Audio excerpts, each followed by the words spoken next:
Siyathokoza sinibingelele babukeli bentseleso TV1 nabalandeli nje beyinhlelo zonke ze-TV abaphambili ntseleso TV1. Babukeli lapha ngithunyiwe nginomyalezo nje ophuthuma kakhulu la ekuthiwa ke angizomemezela. Inombolo kaMkhulu uKhumalo lo gcina enza ivideo ngeziphakamiso phinde futhi ebe nezigubhu nezinye izinto zokulapha ube nespecially esophela ngomhla 30. Inamba yakhe ihackiwe kunomuntu nje njengamhlanje oqale nje namhlanje ukucela imali ngegama lakhe noma ke ngenamba yakhe le ka WhatsApp.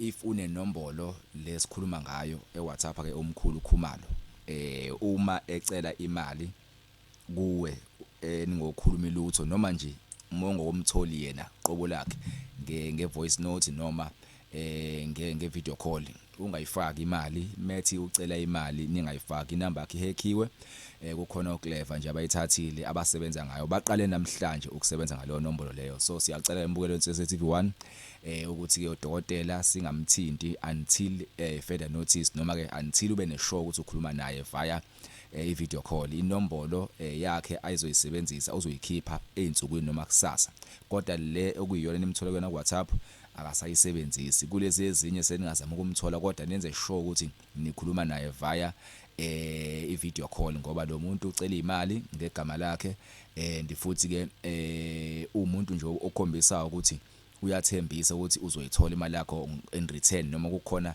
isimanga azokwenzela sona. So leyo nto leyo singayivumi singavumi odokotela bethathelwe imisebenzi yabo ngabantu nje abamaqola abazozama ukudla imisebenzi yodokotela becela igama labo phansi nele TV.